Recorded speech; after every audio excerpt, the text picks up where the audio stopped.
அஸ்ஸலாமு அலைக்கும் வரஹ்மத்துல்லாஹி பரகாத்துஹு. ஹதரத் ஹசன் பஸ்ரி ரஹ்மத்துல்லாஹி அலைஹி அவர்களிடத்திலே ஒரு மனிதர் வருகிறார். வந்து தன்னுடைய வீட்டினுடைய வறுமையை பற்றி கூறுகிறார். என்னுடைய வீட்டில் எறும்புகள் கூட இல்லை, அந்த அளவுக்கு வீட்டுல ஒரு பொருளும் இல்லை, ஏதாவது கீழே சிந்தனாத்தான எறும்புகள் வரும், அந்த அளவுக்கு எந்த பொருளும் இல்லாம இருக்கு, மிகுந்த வறுமையில் இருக்கிறேன் என்பதாக அவர் சொல்றார். ஹசன் பஸ்ரி ரஹ்மத்துல்லாஹி அவரின் பக்கமாக பாக்குறாங்க. பார்த்துட்டு நாளைக்கு வாங்க அப்படின்னு சொல்றாங்க. அவர் எந்திரிச்சு போயிடுறார். அடுத்த நாள் மீண்டும் வர்றாரு. வந்து தன்னுடைய வறுமையை பற்றி சொல்றாரு. அந்த காலத்துல தண்ணீர் வைப்பதற்கான பாத்திரங்கள், அந்த தண்ணீர் வைப்பதற்கான பொருள் தோலால் செய்யப்பட்டிருக்கும். அப்ப அதை பத்தி சொல்றாரு. அதுல கூட ஒட்டு விழுந்துருச்சு, தண்ணி கூட இல்ல, மிக மோசமான நிலைமையில் நாங்க இருக்கிறோம், ஏதாவது துவா சொல்லி கொடுங்க அப்படின்னு சொல்லி கேட்கிறாரு. ஒரு வார்த்தை சொல்றாரு, நான் உங்கள்கிட்ட பொருளாதார உதவி கேட்டு வரல, மாறாக துவாவை கேட்டு வந்திருக்கிறேன். ஏதாவது ஒரு துவா எனக்காக வேண்டி செய்யுங்கள், அல்லது எனக்காக வேண்டி ஒரு துவாவை கற்றுக் கொடுங்கள், அதுக்காக வேண்டி வந்திருக்குன்னு சொல்றாரு. ஹசரத் அவரை மீண்டும் பாக்குறாங்க. பார்த்துட்டு நாளைக்கு வாங்க அப்படின்னு சொல்றாங்க. இவர் மிகுந்த கவலையோட அடுத்த தடவை பாக்குறாரு. கவலையோட எந்திரிச்சு போயிடுறாரு. ஆனா அவருடைய உள்ளத்துல நம்பிக்கை இருக்கு, இறைநேசர்கள் மீது கொண்ட அன்பு இருக்குது. அடுத்த நாள் மீண்டும் 3வது தடவை வர்றாரு. ஒண்ணுமே பேசல, அமைதியா உட்கார்ந்து இருக்கிறார். அவரை அடையாளம் கண்ட பிறகு ஹசன் பஸ்ரி ரஹ்மத்துல்லாஹி அலைஹி அவருடைய தோலை பிடிச்சு திருப்பி தன் பக்கமாக திருப்பி பேச ஆரம்பிக்கிறாங்க. 3 நாட்களாக உங்களுடைய விஷயத்தில் அல்லாஹ்வினுடைய ஹசானாவுல ஏதாவது இருக்குதான்னு சொல்லி நான் பார்த்தேன், ஏதாவது இருக்கா, உனக்கும் உன் குடும்பத்துக்கும் ஏதாவது இருக்கான்னு சொல்லி பார்த்தேன், ஒண்ணுமே தென்படல. ஒரே ஒரு சிறு வெளிச்சம் தெரிகிறது. ஆஷராவினுடைய நாளில் அந்த வெளிச்சம் தெரிகிறது. ஆஷராவினுடைய அந்த நாளில் நீங்கள் நிம்மதி பெற்று விட்டால் இன்ஷா அல்லாஹ் அதிலிருந்து 10 தலைமுறைகளுக்கு தங்களுக்கு வறுமையே ஏற்படாது, செல்வச் செழிப்பான 10 தலைமுறைகளை அல்லாஹ் உங்களுக்கு தருவான் என்பதாக ஹஜரத் சொல்றாங்க.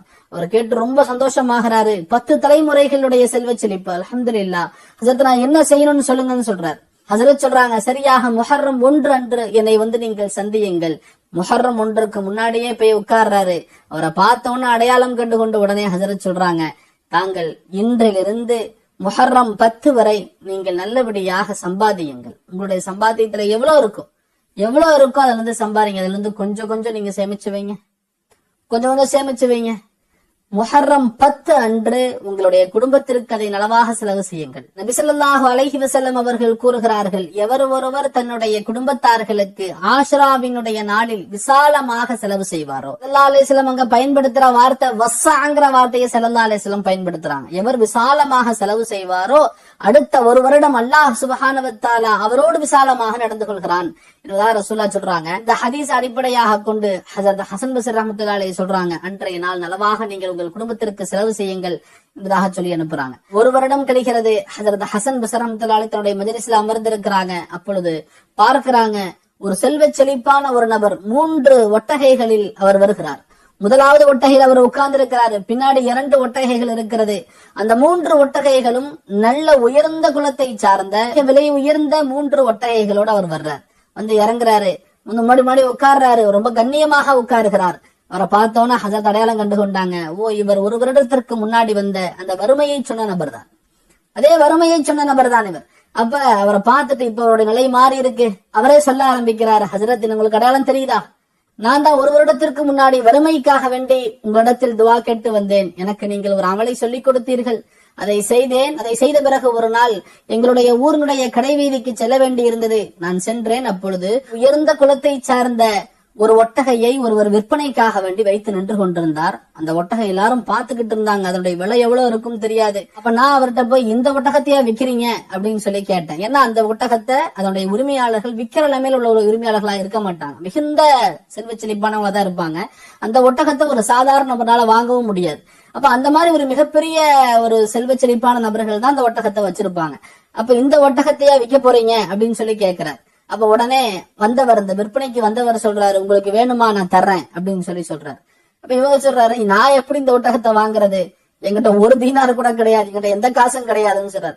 பரவாயில்ல, இந்த ஒட்டகத்தை நீங்க வாங்கிக்கிங்க, வாங்கி இதை நீங்க வித்துருங்க, வித்து அதற்கு பிறகு நீங்க எனக்கு எவ்வளவு பொருள் தர்றீங்களோ அந்த அளவுக்கு தாங்க போதும், புடிங்கன்னு சொல்லி கையில அந்த ஒட்டகத்தினுடைய கடிவாளத்தை கொடுக்குறாரு. இவரு பதறாரு. நம்ம காலத்துல அதை விளங்குறதா இருந்தா ஒரு லாம்பர்கினி கார் மாதிரி, ஒரு போர்ஸ் கார் மாதிரி ரொம்ப உயர்ந்த ஒரு ஒட்டகம். அந்த ஒட்டகம் நிலைக்கும் அந்த ஒட்டகத்தினுடைய விலைக்கும் சம்பந்தமே இல்லை.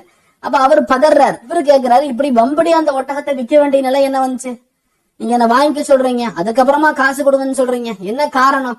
ரொம்ப அழுத்தி கேட்ட பின்னாடி அவர் சொல்றாரு, எனக்கு கனவு வந்தது, ஒட்டகை என்னுடைய அமைப்போடு இப்பொழுது சரியாக இருக்காது, இந்த ஒட்டகையை வைத்திருப்பதால் எனக்கு நஷ்டம் நிகழும், எனவே இந்த ஒட்டகையை நான் மிகுந்த தேவையுள்ள மிகுந்த சிரமத்தில் உள்ள யாருக்காவது இதை ஒப்படைக்க வேண்டும் என்று எனக்கு கனவு வந்திருக்கிறது, அதனால் இந்த ஒட்டகை இங்கிட்ட இருந்து போனா போதும், அதனுடைய எந்த ஒரு விலை வந்தாலும் சரி அப்படிங்கிற அடிப்படையில் நான் கொடுக்க வந்திருக்கேன், அதுக்கு தகுதியான ஆளாக நீங்க இருக்கிறீங்க புடிங்கன்னு சொல்லி அந்த கடிவாளத்தை கையில ஒப்படைச்சிட்டு நடக்க ஆரம்பிச்சிட்டார். இவருக்கு ஒண்ணுமே புரியல, கடைவீதியில நிக்கிறாரு, எப்படி இதை வாங்குறதும் தெரியல. அப்புறம் மனசுக்குள்ள வருது, அல்லாஹ் சுப்ஹானஹு வ தஆலா தேடி திரும் ரிஸ்க், உதாசீனப்படுத்த வேண்டாம் என்று அவருக்கு மனசுல வருது.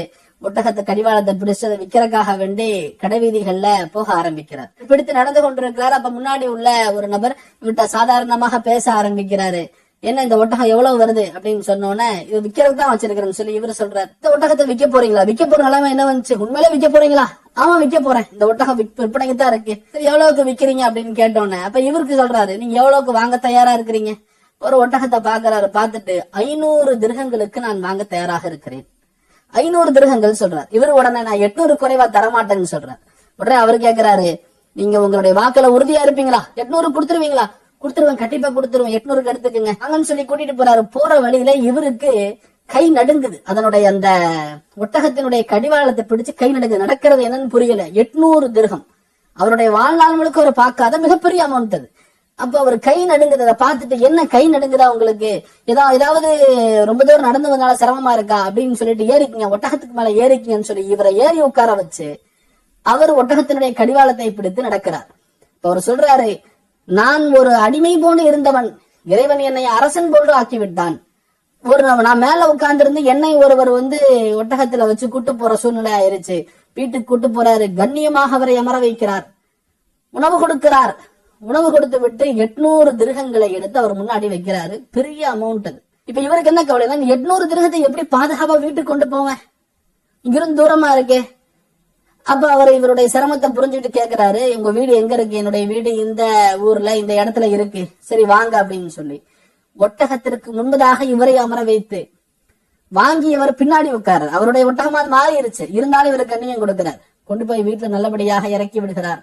வீட்டுக்கு வந்த உடனே தன்னுடைய மனைவி கைகால்லாம் அவருக்கு நடுங்குது. மனைவி முன்னாடி காட்டுறாரு, 800 திர்ஹங்கள் இதுல இருக்கு அப்படின்னு சொல்லி காட்டுறாரு. மனைவிக்கு என்ன நடந்ததுன்னு ஆச்சரியமாக இருக்குது. அவர் சொல்றாரு, அதுல இருந்து ஒரே ஒரு திர்ஹத்தை நாங்கள் எடுத்தோம், எங்களுடைய வீட்டினுடைய உணவுக்காக வேண்டியதை செலவழித்தோம், எங்களுடைய வாழ்நாளில் வயிறு நிரம்ப உண்டு நிம்மதியாக தூங்கிய முதல் நாள் அதுதான்.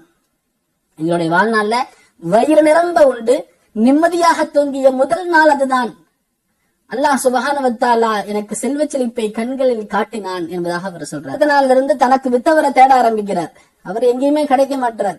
இவர் துவா செய்ய ஆரம்பிக்கிறாரு. ஒரு நாள் வெள்ளிக்கிழமை கதவு தட்டப்படுகிறது, திறக்கிறாரு. வித்தவர் முன்னாடி நிக்கிறார். அந்த ஒட்டகத்துக்கு முந்தைய சொந்தக்காரர் முன்னாடி நிக்கிறாரு. இவர் அவருடைய தலை முதல் கால் வரை முத்தமிட்டாராம். என்னுடைய வாழ்விலிருந்து வறுமையை அல்லாஹ் உங்களின் மூலமாக நீக்கி இருக்கிறான், எவ்வளவு பெரிய பணத்தை நான் பார்த்ததே இல்லைன்னு சொல்லி 800 திர்ஹங்களையும் முன்னாடி வைக்கிறார். வச்சு இதை எடுத்துக்குங்க, இது உங்களுக்கு சொந்தமானதுதான், இது இவ்வளவு வித்தது இவ்வளவு இருக்குன்னு சொன்னா அதுல இருந்து அவர் 250 திர்ஹங்களை எடுத்துக்கொண்டு மீதம் உங்களுக்கே சொந்தம், இந்த ஒட்டகத்தினுடைய விலை 250 திர்ஹம் தான், அதை நான் எடுத்துக்கிட்டேன், மீதம் உங்களுக்கு சொந்தம் அப்படின்னு சொல்லி சொல்றார். இவ்வளவு பணங்கள் எனக்கா சொந்தம், இவ்வளவு செலவும் எனக்கு சொந்தமா? நான் என்னுடைய மூதாதையர்கள்ட்ட இருந்து வறுமையை தான் வராசத்துல வாங்கியிருக்கேன். இத நானும் என்னுடைய தகப்பனும் அவங்களுடைய தகப்பனும் யாருமே இவ்வளவு பணத்தை நேரா பார்த்ததில்லை அப்படின்னு சொல்லி சொல்றாரு. இது அல்லாஹ், இது ஸல்லல்லாஹு அலைஹி வஸல்லம் அவர்களுடைய சொல்லினுடைய மந்திரம். இது நடந்த நிகழ்வுகளை எல்லாம் ஹஸரத்திடம் கூறிவிட்டு அவர் சொல்கிறார், அல்ஹம்துலில்லாஹ், இன்று நான் மிக உயர்ந்த குலத்தை சார்ந்த உயர் ரக ஒட்டகைகளை விற்கக்கூடியவனாக இருக்கிறேன். என்னிடத்தில் ஒரு மிகப்பெரிய உயர் ரக ஒட்டகைகள் கொண்ட பண்ணை இருக்கிறது. அதிலிருந்து 2 உயர்ந்த ஒட்டகைகளை தங்களுடைய சமூகத்திற்கு கொண்டு வந்திருக்கிறேன்.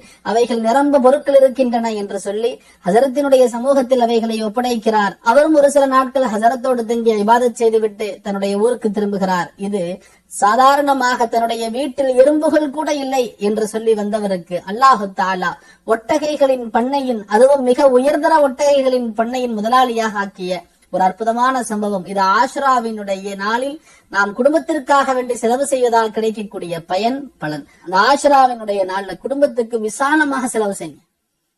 உங்கள்கிட்ட இருக்கிற நல்ல பொருளாதாரத்திலிருந்து, ஹலாலான பொருளாதாரத்திலிருந்து அன்றைய நாள் குடும்பத்திற்கு நாம் செலவு செய்தால் அல்லாஹ் சுப்ஹானஹு வ தஆலா அடுத்த 10 தலைமுறைகளுக்கு அல்லாஹ் செல்வச் செழிப்பை அந்த வீட்டில் இருக்க செய்கிறான்.